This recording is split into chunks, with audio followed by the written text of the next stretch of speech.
Horror on the big screen is more than just a movie. It's a journey into the abyss. Tonight, we take that journey with the legends who created the terror. Welcome to Fright Night.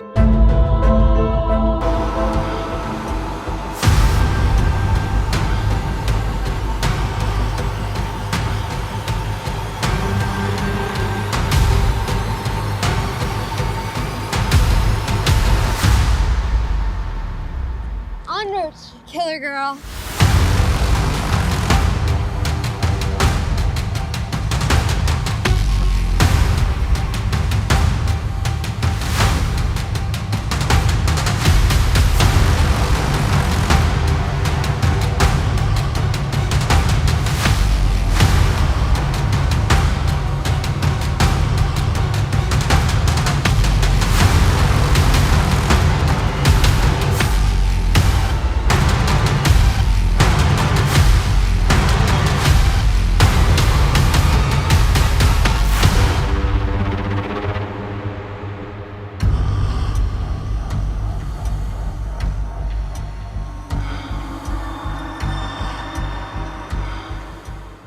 All right, everybody, welcome into Fright Nights. For most of you, this is your first time putting a face to the name. I've always been behind the scenes, but I've recently decided I wanted to branch out and do a little bit more for our YouTube, podcast-wise, and stuff like that. So this is what I've created. It is Fright Nights. I plan to deep dive into the world of horror, whether it's the films, the books, novels, short stories, video games, and in some instances, I hope in the future, to just bring in some other horror mega fans like myself. And with this being the first episode, I felt like I had to have a special first guest, and he is a member of Counterspell Distribution. So please welcome in Josh Rafovale. I thought I said that right, didn't I? Yeah, All right. you slightly messed up my first name, but the family name on point. Good Okay. job. I do appreciate you taking some time to join me. And like I said, this is the first episode, so we've got a good little bit to talk about. And this first half, I kind of want to do the stuff about Counterspell and some of the films that we're going to talk about. Yeah. And then the second half, I've got something, a little quick fire, rapid fire question thing to wrap it off on a fun note. All right, wonderful. Thank you, and thank you for having me for the first one. Yeah, no, I'm more than happy to have you joining me, and I appreciate you taking some time out to do this with me. And to start things off, just could you tell the people a little bit about what Counterspell Distribution is? So Counterspell Distribution is a brand new distribution company. We started late August. And because I've been in the movie industry, making movies, at least feature films for the past 6 years, I made 6 full-length feature film. And distribution, which is after you make a movie, it's good to think about it about distribution before you make the movie. But if you make a movie and then you're like, well, I spent some money in it, I would like a lot of people to watch it. I would like to make some money so then I can make another movie. Then you have to distribute it. And because I made 6 feature films, so the good, the bad, and the ugly of distribution.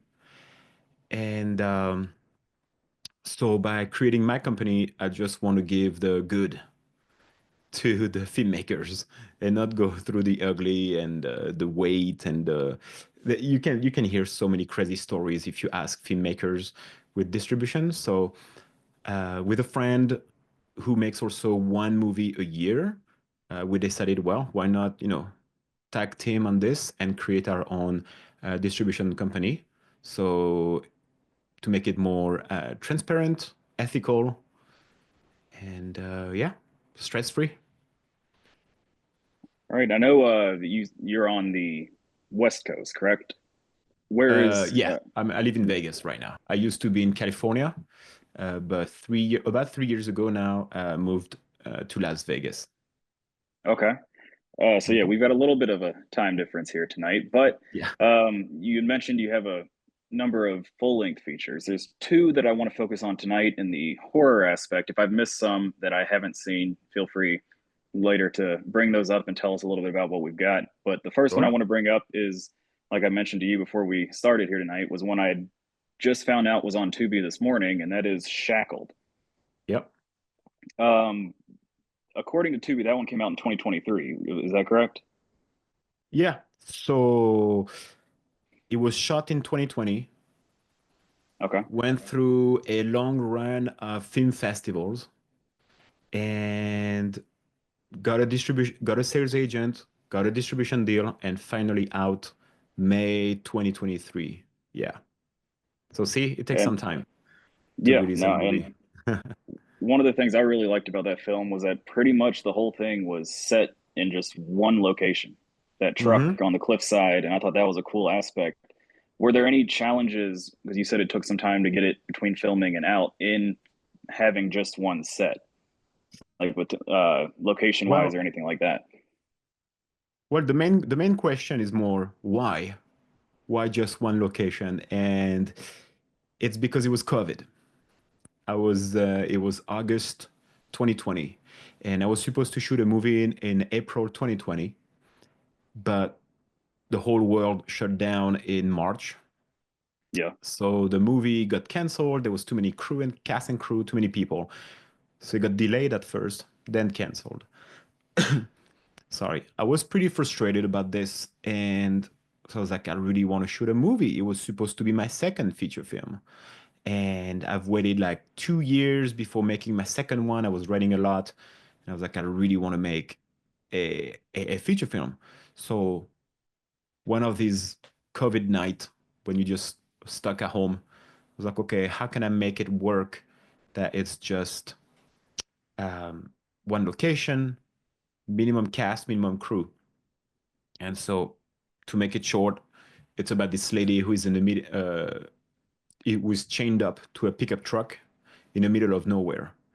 And so it's what, 90% of the movie, it's one actress. yeah, And and then she has a CB radio. And the crew was about 5 people, 6 people. There's like 3 cameras shooting at the same time. It was challenging, but fun. We had 5 days. We only had 5 days for that location, so we had to shoot everything on time. And I can't remember your question, but I hope I answered it. yeah. You did. The question was the question was about the challenges you faced doing that. Yeah, you covered a good Well, number but of those. yeah, and on top of that was also the temperature. It was 105. It was Oh boy. 105 in Ojai, yeah, in Ojai, California. We had to cover the truck. We had like a canopy on top. Everybody was crammed under that little shade we could have to shoot all of this. Uh, and because it was 5 days and outside in the middle of nowhere, the sun, the sun was the director of photography. So we were shooting probably around 10 a.m. in the morning. From 10 to 12, it was one part of the script we were shooting. Then from 12 to 2, it was another part because it takes pretty long. It takes a long time to shoot a sequence. But then the sun was turning so fast that, if you shoot it the whole day, the same scene, then in your editing, at some point the sun is here, then the sun is here, and then Yeah. the sun is gone. And in the editing, you're like, there's no way because it's just one lady in a pickup truck. So it was obvious where the sun was. So that was one of the challenge mostly. It was like, okay, guys, I know we still have to shoot, but we have to pick up tomorrow at 10 a.m. So 10 to 12, we shoot this. Tomorrow, if we're not done, we go back to this scene from 10 to 12. Yeah. And like it's That was crazy the to me main that you said challenge. it was it's crazy to me you said it was 105. Now it makes sense why she was rolling all the windows down every time she got in the truck. Yeah. And then the other thing about that is with the little twist at the end. I feel like it's safe for me to spoil it a little bit. If they like what they're hearing from us, they'll go and watch it on Tubi.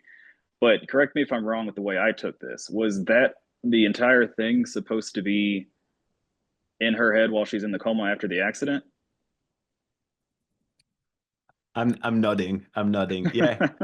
I think that'll be enough to interest the people there. But yeah, Yeah, like it that so you're right. I mean, you can spoil a tiny bit. I mean, sorry for the people who didn't watch it yet. It's been out for almost 2 years, so come on, go watch it. And that was one thing. It's things I try to do in my movies is to make it different, like an orig okay, different and original is pretty much a synonym, but the idea is like if you watch one of my movie, I want you to think, I want you to like have a different perspective on some things. It's not just I try not to make it too basic. Yeah. So normally people will think about it and talk about it after. It's like, what did you think about this? Did you see it coming? Did you see that final twist? What about that? What would have you done? You know, and it was I found it pretty fast actually, this final twist about the coma. Um, Obviously, I didn't want to have it like the purgatory, like Lost, because I'm not. I'm well, first of all, because I'm really not religious, and I was like, I don't want to put it like, oh God, God put her, whatever. I don't even know those religious things. See how terrible I am. I'm so French, man. I'm just so French, and it's like, no, it's not a test from God. I know it's not at all. And that's why the log line in this movie is karma is a killer. At Okay. first, the log line was karma is a bitch, but we're like, okay, maybe not. So karma is a killer, and the idea is this lady does horrible things. She just goes down in her life. Like she's not taking care of a daughter. She's cheating on her husband. She's horrible at work. She has all these things. She really goes down. She's in a horrible path in her life, and she has this car accident. So now she's stuck in a coma in her head with her past horrible actions. And it's Yeah. like, you've been a horrible lady. Your brain doesn't know you're awake or not. So now you deal with the pretty much the shit you've done. So now good It's luck. like Handle it. Handle it, you know? watching that, I feel like that's a good thing in films, whether it's horror or not, is having the film itself draw you in, and then at the end throw in a twist, and you're like, well, holy shit, where did that come from? And that's exactly what happened with this. Is I legit thought it was all going on the way it was, and then right at the end we found out. Yeah. So then it's like, why have you been so horrible? Are you gonna try to fix your life and all that stuff, you know? And yeah, pretty much it was. So you can see like some symbolism left and right in this movie, but the idea was eh, your life will be better if you do good actions. Do some good actions, you know, even if you die tomorrow. Well, you know, I've been a good person. I helped some people and stuff. I don't know. I like to think that it makes people feel better than if you're just a terrible person all the time. It's like, well, I don't know. Deal with your karma, man. I don't know. It's just, it was something I was really working on for this movie, obviously. Like I said, I was a big fan, and like I said, the film we were talking about is Shackled. You can find it on Tubi. It's free to watch, and if you're looking for a good, I'd call it a psychological thriller. It's a good one to watch. Yeah, and go. So this is why. So just to go back on why this movie, I want to bring some details quickly, but I made this movie on especially for film festival because I wanted Okay. to have like a sales agent, someone who would be interested by the movie, and I wanted to send it to film festival and see how film festival works. So that's why it's just one lady in the middle of nowhere, and it's a journey. So when it's on a film festival, you go in the movie theater and you watch it for an hour and a half. You in it. You're like in the journey, no phone, you're just in it. So if you stream it, really, really try to put your phone away and just go with the story. Don't you can start you can try. I mean, obviously we spoiled it, but you can try like finding out what's going on. So it's more it's what I tell people when they watch it for the first time is like try to find the final twist, but don't get obsessed with it because normally you will not find it. Nobody found it. Yeah. Nobody ever thought it was like, oh, it'd be aliens or the people or whatever. No, no, no. You will never find it. And so yeah, when you go on the journey, when you really put your phone away and you in the movie, people have a great experience. People who wants to see a slasher and have their phone, and every 30 seconds there's a jump scare or a jump cut, or no, sorry, a jump scare or something. That's not the type this type of movie. Um, but yeah, it's on every platforms like Amazon, Tubi, Freevee, Roku. It's everywhere, so you can't miss it. And yes, on film festival, it got a great run. A lot of festival loved it. We got few awards and everything. Um, but yeah, it was a fun. It's a fun movie, absolutely. And we do have another movie to talk about here tonight. And this one, it's Yeah. going to be real hard for me not to spoil because I've got so much to talk about with this. But before I we mean, get this into one, it, this one you can spoil it. and this one I found out, and this is actually how I found out about you and Counterspell, was the Midnight Monster Club. And I've told the listeners for the radio station about me and my coworker being a member. And a little background, they let us do the free watch party for the Devil's Vortex. Hmm. And we got to chat with you and the cast a little bit after on YouTube. And Yeah, that's what had me reach out to you and seeing, because I think it was you that was posting everybody's Instagram links. And I yeah. think it was that very night reached out to you and said, "Hey, do you want to do a little Fright Nights?" Because this movie, it really, I mean, for a watch party and for something that you guys were willing to show us for free, I was a huge fan of it. Well, thank you. I mean, we made a deal. We made a deal with Ron from the Midnight Monster. We made a little Yeah. deal. But yeah, the idea, it's like this I call it. It's like a forum. What is it? A group? What is it? The Midnight Monsters. It's like, how do you call it? Yeah, a forum would work. Yeah. It's interesting the way he does it. Like you have to level up your membership. So like I think until you're like level 4, you can't post in the community and have people Um, respond. You can only respond to other people's posts. But yeah, I see. we do contests where the winner gets a certain horror item as a prize. We Yeah. do But it's all uh free. You say you level up your member stuff, but it's all free. It's all about how you communicate back and forth with people, right? And then you yeah, so get the you yeah, get ranks, and then so oh you level this up. You yeah. Each level has a certain number of points, and you get Mhm. a point based on how many people interact with your comments or your Yeah, posts. So like one yeah, like is 1 point. got it. Yeah, So it's completely I free to just view. wanted to confirm that you don't have to pay. It's free. It's just how involved you are with the people.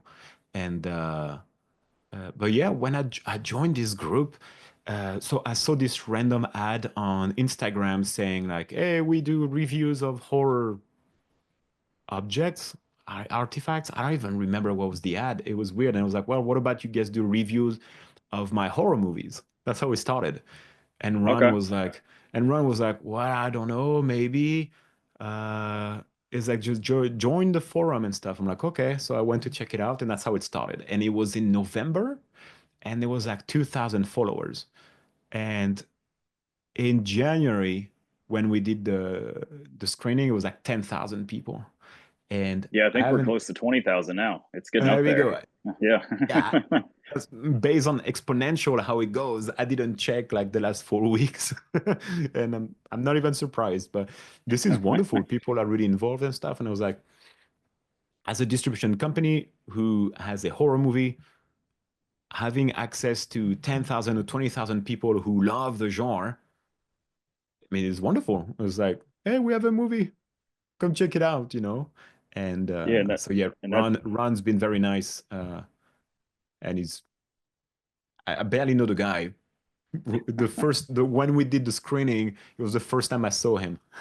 We've been chatting for 3 months, but wonderful guy. Yeah, he had a Yeah, great. it's a great segue into talking about that movie. It was Jinx presents The Devil's Vortex. And most of the people that watch this, being listeners of The Bear, we are a rock station, they should know who Jinx is. But for those of them that don't, he is a member of the band Black Veil Brides. We play a number of their songs on our station.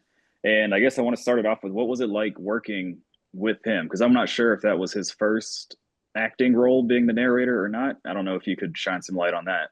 Uh, so what I understood and my memory, we've done a lot of music videos, obviously, a lot of interviews, video or not. But I think it's pretty much the his main his first time on camera and leading the story. That's I think that's for sure. Um, and yeah, he's a great guy. I mean, we were friends before. That's why I Yeah. asked him. We we met we met. I always meet random people the random way. Like Ron, it was random. It was an ad on Instagram, and Jinx is pretty much the same. It's we both have a kid, and they are 4 months apart. And I used to live in Ventura, California. Haley lives in Ventura, California, and it's actually our wives who were part of a new mom group because they were new Okay. moms, and that's how we met. It's because our wives met, and they both named Alice. Our wives' names are Alice, and they met and they became friends. And then we got invited to have a drink or something. And Jinx was there, and I was there, so we had a chat, and that's it. We became good friends. We had a lot of fun. Uh, but this was about 3 years ago, a big 3 years ago. And so we've been friends. We tried to create some other movie projects called Inhabitant together. Um, we raised some money on Indiegogo, but not enough to make a movie. So we use some of these funds to finish the Devil's Vortex. And I was like, well, can you Okay. be the host? Can you be the host on this project? And yeah, he was down. And what was funny is even before I met him, so the Devil's Vortex took some time to be done.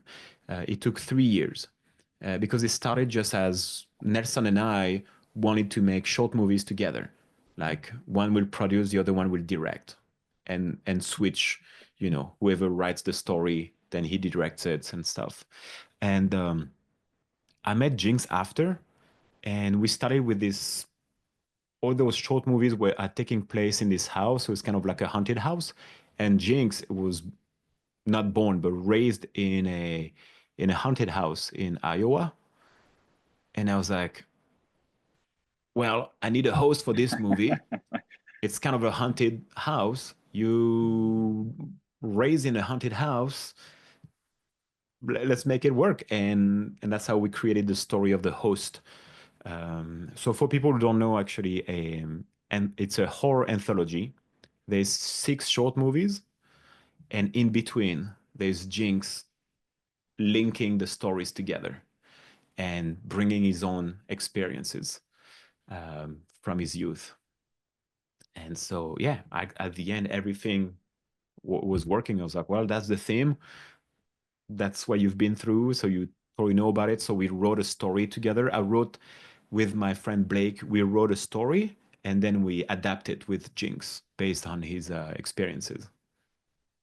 Okay. And one of the early things I want to jump into before we get Mhm. into the movie, in the very opening part, Jinx mentions that that area in California was uh, what was in a vortex. Explain what like the supernatural vortexes are, or whatever like he was mentioning there, to kind of Yeah. give a little background about what the movie's about.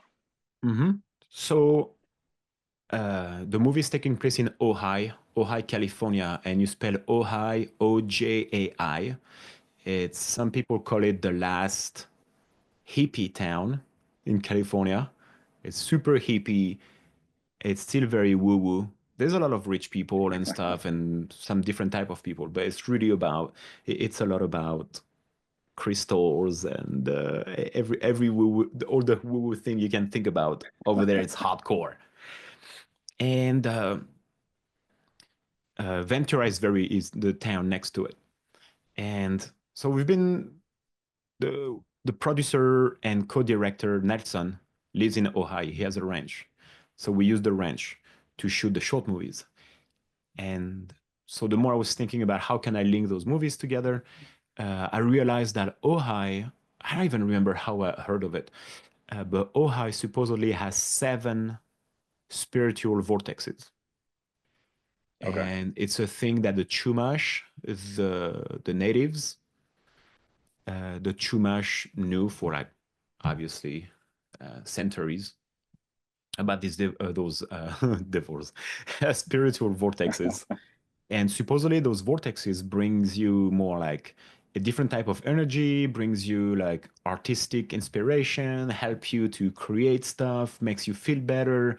So like I said, it's very woo-woo. So I think that's how all of this happened, why it's located in Ohio and those vortexes.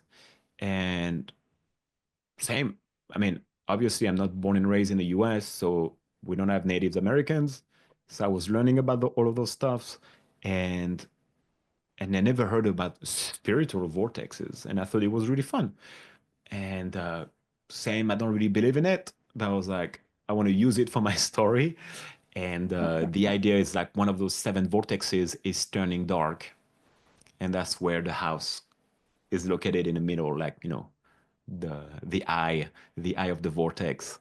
And so yeah, we created a story about this, and we thought it was interesting because it's taking place for real in Ohio, and those spiritual vortexes is a real thing. So I like to bring, I'm not gonna say real stuff, but like stuff known, and put it a little twist to it, not to change the full nature of it, but like, hey, let's use this because some people know about it. So it's not everything invented, you know. It's Yeah, you it's put the your own twist on the lore that was already there. That was exactly, it's not full imaginary, you know. It's like, yeah, it's stuff. If you do research, you can find about those vortexes. None of them turn dark. None of them turn dark. But for our story, one of them turned dark. That's the thing. So I think it's interesting. I like those switching. You know, it's like I like same when I write something like twist a tiny bit history. Not like Tarantino. I don't like how Tarantino does it. I can't yeah. stand it. Like Inglourious Bastard when at the end, well, what the hell are you doing, dude? I know Americans love this movie. I do not. I don't like. And same for Once Upon a Time in Hollywood when he switched the ending. I'm like, no. To me, it's like stick to what happened, put a couple Yeah. of twists in it, but don't change the outcome. Why are you changing the outcome? I don't know. Not a fan of this. Now, I will tell you, one of the big things that I was a fan of for the Devil's Vortex was that really between all six stories, you had like uh, different times, different actors. The constant, though, was usually the house and the devil. And I liked that fact that you implemented both in every story out of the anthology. Hmm. And blanking on his last name, Gordon played the devil, right? Yeah, Gordon Tarpley. I think I said properly. Okay. Tarpley. I never asked him. I never asked him how to say it, but I would say Tarpley. Tarpley. And like I said, he was really good playing the devil in all six movies because I mean, it felt like he was the same character but in a different role between more than one of them. Hmm. Like he kind of had a different vibe to him in and out of Yeah, each story. he was shot. Um, so pretty much Gordon's character shows up in the I mean, has a big scene in the last short movie. Yes. And this last short movie in the movie is actually also the last short movie we shot out of the six. So, like in the 3 years we shot all of those short movies, this one was the last one. And when I was building that story, what would link all of those movies together and everything, I was like, when we shot Jinx the day before, we asked Gordon to come back and to insert his character in the other short movies. So we had to shoot inserts to make him appear in the five other short movies. So Okay. that was interesting. We're like pulling our hair, like, okay, where should he be? What should he? What is he supposed to be doing? I think in this one he should be just his voice. In this one he should show up. So it was actually a different exercise for me as a filmmaker because The Devil's Vortex is my sixth feature film, and so it was interesting. It was a new exercise. It's like, okay, how can I make it work? And it's like, okay, those puzzles uh, don't go in each other. It needs a piece in the middle, and Yeah. so you have to craft it yourself. And that's exactly what happened with Jinx. and the devil, is like, how can I make all of this fit and make it a full, complete puzzle? Um, so it was a cool exercise. Actually, I really liked it. I don't want it every day, but it was a fun exercise. Yeah. And one of the other things I want to praise about the film is a lot of times you get people that don't like anthologies because they all kind of keep to the same theme, just different stories.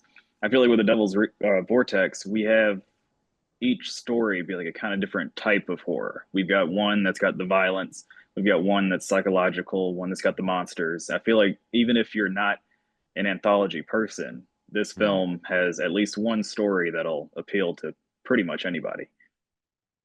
And I was Yeah, curious if that was by design or if it just man, this is interesting actually that you bring that up. Um, I guess I haven't watched many anthologies, so for me, I just went with my idea of let's make short movies, and at the end, let's put it together and we have a feature film. But and I did not study other anthologies. My inspiration was more Alfred Hitchcock Presents. okay. So I was like, okay, so Alfred Hitchcock shows up, tell a little story, and then you have a short movie, you know. And then episode two, same, he does a little outro, and that was more my inspiration. It was this one and um, the one with the what's the name in English? Is the one with the puppet, like the skeleton puppet with the crypt. It's not Crypt Show. Was it Crypt Show? It's not Crypt Show. It's Crypt Tale. Crypt Tales. Do you I remember know that? I'm forgetting the name of it too, but I know exactly what you're You talking probably about. you're Yeah. probably too young. You're probably too young. You probably didn't know about it. So it's like So the I've little. actually Oh yeah. so I've actually you bring up me being young. I'm only 24. I'll be 25 later this year. Yeah. But I've talked to my coworker and I've set a challenge for myself as a starting base. I want to watch every color horror film ever made. Wow. I started that not really realizing how many there actually were, because I bet.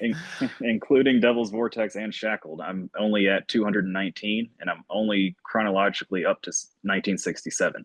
So I've got a long Oh, ways to go, but oh yeah, dude. yeah, it's been fun Yeah. going back and watching all those old horror films, like back with young Christopher Lee and Vincent Price and all of those. It's been a quite the experience trying to Well, get into those.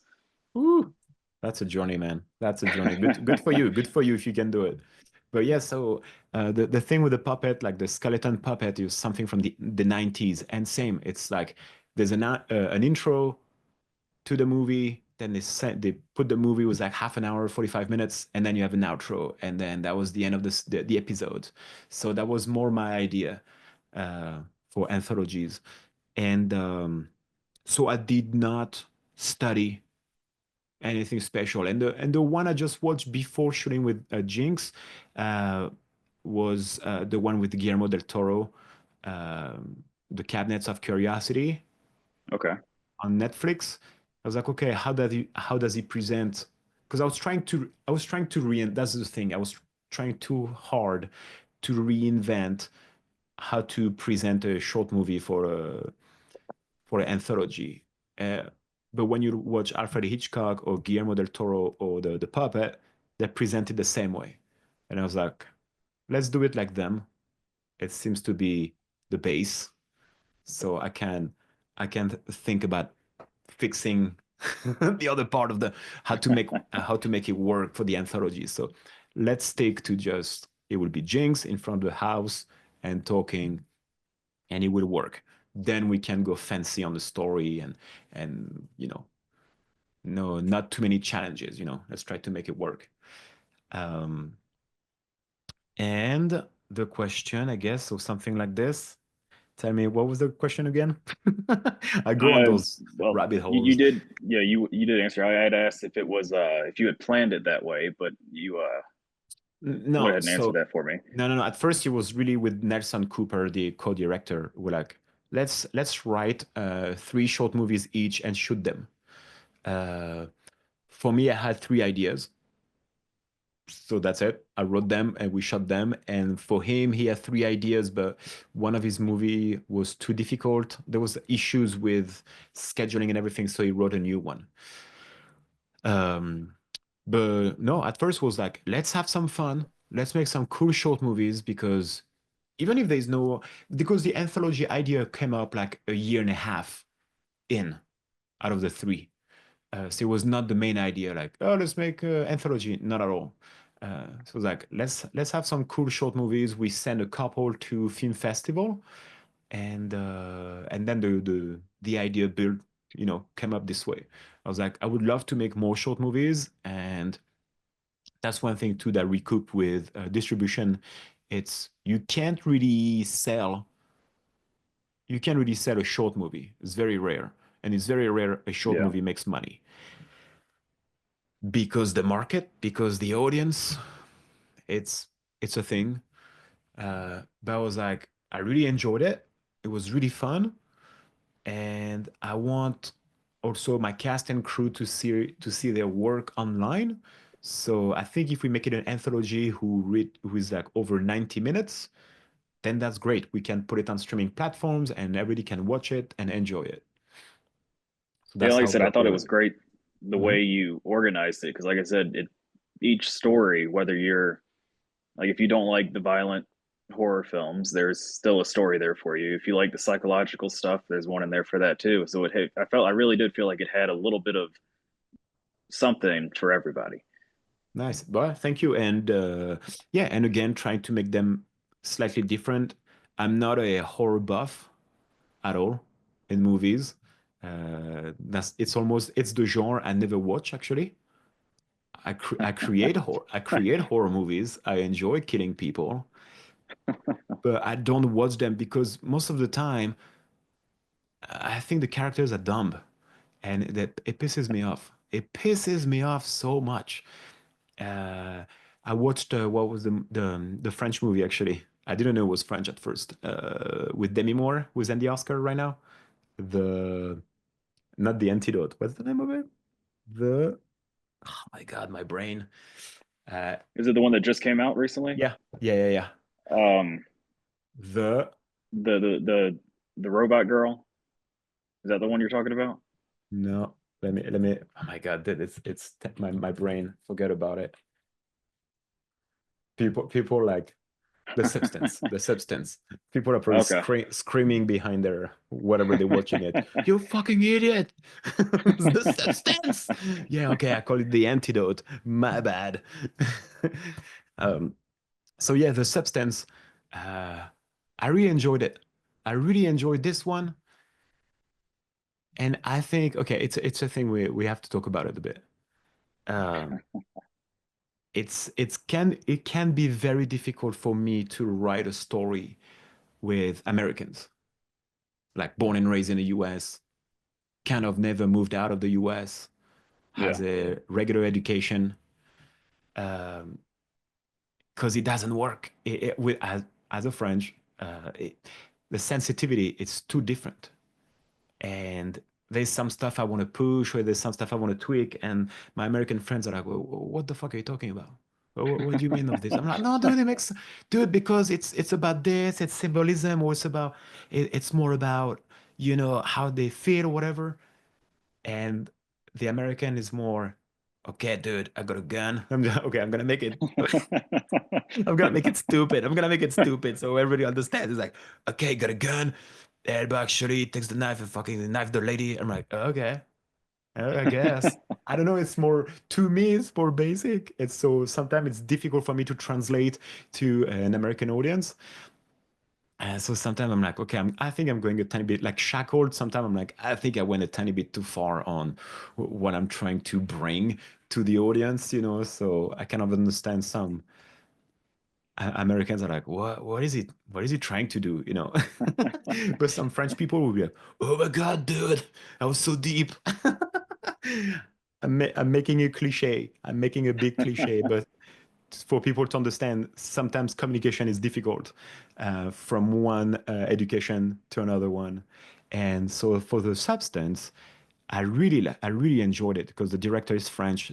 All the crew and I think most of the crew is French. I even realized it used to be my first job to do special effects makeup in the industry, Okay. and all the special effects makeup artists in the end credit of this movie, I know all of those names. I met them. I worked with some of them. So it was a big surprise because I actually didn't know it was a French person and a French team behind it. And and I really enjoy its substance because you can see, same spoiler, but when you see the monster, it's in bright daylight. They really they didn't put the monster in the dark. They didn't try to hide how shitty the makeup was or whatever. The makeup is fantastic. And so they put it in bright white light in a bathroom who is white. You see every details of it. And so you can see how detail oriented the makeup is. And I want to rewatch it and just pause just for the monster, pause Yeah. and all the details. But that was really cool and that was different. And so sometimes I'm very happy to find, sometimes I push myself to watch a horror movie. Uh, Better be a good one. I try not, yeah, and don't watch the slasher one. I don't watch the slashers. These are way too dumb for me. I can't stand it, dude. I'm like screaming behind my TV. You're such an idiot. Why are you going this way? I'm like, why are you going there? Why are you dropping the gun? Dude, it just pisses me off. It makes me so angry behind my TV, and I'm like, I don't want to watch it. No, I'm the But same way with a lot of slashers. Is some of the decisions they make, they just don't make sense. And I've realized in a lot of them, nobody ever looks up. They, yeah, they no, I know, dude. I know. Well, we're going to the rabbit hole. Let's talk about movie. yeah. It's same like it's action movies. In action movies, they pass a wall. Are they gonna see the video on your for your podcast, or is that just No, audio? it's gonna be on our YouTube, so we got video and everything. Okay, great. Okay. So they have a gun. They have a gun. They're professionals, okay? They're professional killers or whatever, or cops. They always pass a wall. Like the wall is an angle, there's an angle. They have to pass the wall. They always have their arms straight and they pass the Yep. wall with their gun and then they get caught. And I'm like, okay, I'm not a military guy. I don't know anything, but that seems very dumb. That seems very Yeah. dumb that you have like 2 feet. And then I'm like, that's it, I'm done. And this throws me out of the movie. I'm like, this is stupid. I can't stand it. I'm like, do a proper fight or something. You're supposed to be a professional or a killer. No, you still act like a dumb person. Anyway, there's so many stuff like this in movies, and then you throw me out of it, and I'm like, okay, I'm done. Well, like I said before we started this, there's nothing wrong with us going down some rabbit holes during Fright Nights because, like I said, it's going on the YouTube. It can be as long as we want it to be. People are still going to Yeah. watch it and have fun doing it. But turning things back to the Devil's Vortex, one of the other big things that I wanted to say I liked was some of the off-camera stuff that happens, like some of the sound effects. Like Hmm. I can't remember which story it was, either four or five. The three girls, Yeah. and Designated where driver. it fades to black, and you hear the dun dun, and everybody knows what happened. But it was just a great way to throw in that little speed bump moment without actually showing it. Well, believe it or not, many people miss it. Many people miss it because sometimes they just like because it fades to black. A lot of people like wants to talk about it, like, oh, dude, what about Yeah. this? That was insane. Or like, dude, you really sick. Why are you thinking about those things? Like when they talk to me. But the people who really into it and listen. And again, sometimes you have to bring imagination, but also you creativity to it. Obviously, it's the budget is very, very, very, very small. So I didn't have the budget to to have a car drive on a dummy and make that noise and everything.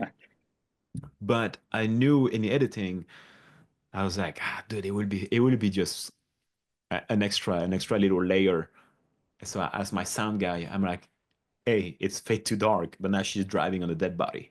Okay. It's Yeah. like the speed bump. And he's like, great idea. Okay. And sometimes, like you said, you don't have to show it. You can just hear it and it hurts even more because you know exactly what happened. You imagine, you have the image of it. And it's one thing with Shackled too. Shackled, some people at the end of the movie were like, dude, you showed this. It was pretty violent. There was a lot of blood. I'm like, what are you talking about? I am not showing it. We talk about it. She hears it. There's sound about it. I'm not showing it. They're like, no, you showed it. I'm like, dude, I shot the movie. I know exactly what I shot or not. The shot would have been too expensive and take too much time. So I know it's only audio. You imagine it. I never showed that stuff. So this is Yeah, like it's a thing it's cool as a filmmaker when people think they saw something, but it's just the imagination. They were really into it, and so that's pretty cool. Yeah, because that was one of the things I remember. Because like when we were doing the watch party, I had the movie up on my TV and I had my phone for the chat, yeah. and that was the one thing I remember looking down at the chat was that little sound effect and just seeing the people go speed bump and and then we saw you reply saying that you were glad we caught it. But yeah, I feel like impact wise and like effect wise, even though we're not seeing it, you can still tell what's happening. And sometimes not actually seeing it, but knowing it still occurred has a bigger impact than if you were to watch it. Because I feel like a lot of horror movies, the big budget ones, you see that all the time in them. But having a smaller indie film like Devil's Vortex do it, it has a bigger impact on the story there. But yeah, I mean, yeah, I guess in a bigger budget they would show it. Uh, they might drive on they might make a dummy and then they drive on it and the dummy just will spread and explode or Yeah. whatever. Uh, Yeah, we obviously because of the budget, we are more on psychological side. Even if we have graphic shots and everything, uh, but but what I like about designated driver, like I said, I try to I try to make people think or learn something. And in designated driver, you're gonna study some geography. Yeah. That And that I think and it was her because listing off the continents, wasn't it, when she was doing the one uh-huh. kill? Yeah, Yeah, we that was talk about another. Yeah. continents because it's a thing. Same when I moved to the US, nobody knew the continents, and I'm like, what are you talking about? Because I talked with some people who were like, okay, so there's Paris, France, and Europe, and some of them didn't know which one was what. Which one is the country? Which one is the continent? Which one is the city? And I'm like, that's a real question? Yeah, yeah. I'm like, okay, we'll talk about it. And so every time I have some weird experiences like this, I keep it in the side of my brain, and I'm like, this thing is gonna go in one of my screenplay one day. And I think this movie was perfect for you learn about your continents, and if you don't know your continents, well, you get smashed with a by a hammer. So And that was another thing is you've got to give credit to the actors. I mean, they were all between all six stories were great. But another performance that stood out to me was again, I'm blanking on the name of the story, but it was the one with the electric chairs. yeah, countdown. I think it Yeah. was yeah, Sebastian, especially when the Q&A, he was phenomenal in Oh, yeah. in that episode. It was like the way they were able to portray that what was Mhm. happening was actually happening without them actually getting electrocuted. I think they did a great job for what the episode was. Yeah, Yeah. absolutely. Yeah, yeah. Sebastian is a very good friend of mine. It was the first time we worked together. I saw his work on Instagram, left and right, and I was like, same. One day I will work with this guy. He looks different. I like his acting range and everything. Uh, but once I have the proper project, I will call him. And it happened for this one. And since then, we shot two other movies together. Um, so yeah, got that feeling, and yeah, he was great. He was really funny. He enjoyed it. He enjoyed being same a horrible character. And like I said, he played it really well. Like he did a great job. And like that was another one where it was like the psychological type of horror effect where no one knew what was going on until, and then you had that twist where he gets out of the chair and Yeah, and and same. I mean, if you, I mean, okay, we're gonna spoil a tiny bit, but in I think it's all about I hear and I listen people around me, and sometimes I hear like crazy stuff, and I'm like, same.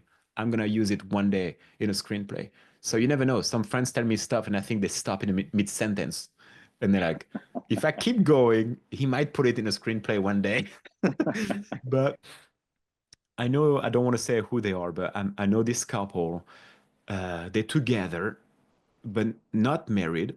But he's married to another lady, and they're not divorced. But he's with this girl for like the past 10 years. And I'm like, but you're not divorced? You're still married with this lady? But you have another lady, you don't live together anymore, but you have this one for past 10 years? I'm like, what's the deal? Like, how does it work? It's like, oh yeah, we never got divorced. It was too expensive. And again, I'm not born and raised in the US. So I was like, what? Is that not just a paper you have to go to the city hall and you just sign and you're not married anymore? And I guess not. So they're still married. I'm like, what the hell? And no, I remember, and I was like, one day I will use it in a screenplay. So spoiler alert, sorry guys. But I was like, this is to me, it's fascinating. And and also because I never saw it in other movies before, well, I would have remembered that. So I was like, nobody used this idea of you still married, but you're with someone else, but you can't afford a divorce. I was like, I never saw it in other movies before. So I was like, at least I'm bringing something original, and Yeah. let's build a story around it. So that's what I try to do. I try not to copy paste. It would be too easy to copy paste what are your favorite movie, but then you're like, no, no, no, we're not here for that. We're not here for that. So sometimes you're like, oh, I want to make a shot like this. I'm like, yeah. Anyway, I'm going in the director rabbit hole. Now, before we step away from Devil's Vortex, for those that are watching this and are looking to watch the movie, where can they find that film? So right now it's on the website of counterspelldistribution.com. My company, it's over there. You can rent it, buy it. The good thing about it, about our website, it's because once you buy it or rent it, you have access to behind the scenes and bonus features, and we're still adding them.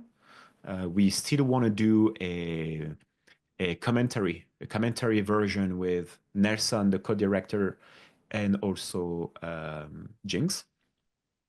Okay. But schedule-wise, it's been difficult. There was some fire, obviously, in California in January, so it delayed a lot of things. We didn't have time to do it, but it's one thing. So when you go on the website, you have access to those bonuses, and you can have it also on Amazon.com for rent or to buy. And soon it's coming up on Tubi and Freevee and Roku and all that stuff. It's coming up, hopefully in the next month. So you Yeah, can and watch it. I'll Mhm. try and I'll put down a link in the description here after the show to Thank the you. website and everything else. And one of the big things I want to ask now is what are some upcoming films we can expect from you and Counterspell, whether horror or not? So from me, as a director, uh, I just shot a short movie called The Hearth. It was actually a full-length screenplay that I tried to shoot forever, for 4 years. But I decided to make a short movie, and I'm sending it to Cannes Film Festival, the big one. So Okay. I'm in post-production right now. I'm doing a different strategy more than making a feature film. I'm like, let's make a good short movie and see if I can get investors or something. It's a different strategy that I'm doing. I'm working on a screenplay it's actually a mockumentary, so a movie documentary for people who don't know, and it's between The Office and The Okay. Sopranos. Yeah, and this one is gonna be insane. Like, I got too many. I have to write it down. I have tons of ideas. They're pretty insane, and I really want people to, like, when they will watch it, they will be like, "Yeah, that was an insane movie." They will remember how insane it was. I really want to go crazy on it. Um, and for counterspell distribution, well, we're always open, obviously, for filmmakers to send their movie over. And so then we take care of them. We do the marketing. We put them on streaming platform, and we do those watch parties when everybody can, uh, interact at the end and do the Q&A and stuff. So it's a small community. So yeah, we're stacking the feature films, but we are also open to short movies, filmmakers Okay. who make short movies. So same, right now we're almost ready to create it, but we want to make a comedy anthology. So I have some friends who make comedy movies, and same, it's a bunch of shorts. So then have a host in between, and so then we have a full length feature. We can put it on streaming platform. They can make some money. They can recoup their budget, and then they can make new ones. Because right now, all these filmmakers are isolated, trying to go through festivals and hoping for the best. But at some point, well, Hollywood didn't call. So they're like, what do I do with my movie? Well, you can put it on YouTube and have 100 views, and half of them it's your grandma who watched it. So you know that if we link this if we link all the talents together, you stack like 6 or 7 short comedy movie, put a host, then you have a full length, and people can now watch it on Amazon and Roku and Tubi and stuff. So that's stuff we're working on. And if I'm not mistaken, you actually all have a rom-com. Is it out now or still Yeah, being worked yeah. on or So actually, the rom-com was shot pretty much after The Devil's Vortex, but got released before. okay. Yeah. So the rom-com, it's I don't think, when are you gonna put it up? The Uh this in a few, right? In this a few video, weeks. yeah. This will Okay. be up this Friday. Oh, coming out. You putting online this Friday? Yeah, this will go on our YouTube this Eastern time, Friday night at 10 p.m. All right. Well, you will miss a tiny bit Valentine's Day. Was that Saturday, Friday? Anyway, watch the rom-com on Valentine's Day. Even if you miss it, watch it after. Yeah, we shot it in March, this March 2024, released in July, I think. And this rom-com is called City of Second Chances. It's taking place in Las Vegas.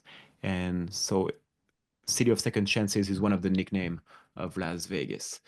Um, I, I found it on Google. That's one of the nickname. And for people who don't believe it, if you watch, it's what it is. If you watch Venom 3, they talk Okay. about it. They have a line in Venom 3 saying, "Where are we going?" They said, "We're going to Las Vegas." Oh, the city of second chances. And I was like, all right, it's official. Hollywood knows about it. So but yeah, this it's a really fun movie. So yeah, big stretch. I made a rom-com and a horror movie in the same year. That's how I work. That's how I work. It's whatever stories that I enjoy and have fun. I don't have a special genre, obviously. But yeah, it's a really cool story that I wrote with Tyler Cole, who is also the main character. And it's two dudes who wrote the rom-com. So if you think rom-com is just for you lady, well, you should think about it. Watch this one. You're gonna enjoy it. I swear you're gonna enjoy it. And you lady too, obviously. Well, that is gonna wrap up our Counterspell Devil's Vortex portion of this. But before we sign off here, I've got a little fun segment that I want to try with you. Now, I Sure. know you said you're not a massive horror fanatic or anything like that, but I've got some rapid fire questions that I'm gonna toss your Oh way, boy. and you just throw out the first answer that comes to mind. Oh, okay. All right, let's see. We're gonna start it off simple. Your favorite horror killer? Uh, Alien. Does it work? Is that Alien. That's a horror? good one. That's Alien. a good Yeah. one. Yeah. This one might be a little more challenging. Your favorite horror final girl, like the lone survivor out of a movie. Sigourney Weaver. Just kidding. Replay. Replay that. Correctly. Keep it with the alien theme. And then the last one we're going to do here is your favorite kill in a horror film, the one that stood out to you the most. Oh boy. Okay. Okay. There's been a lot of good ones for that too. So that's why this is the hardest one for last. Favorite kill. Well, first I'm trying to remember the horror movies I watched.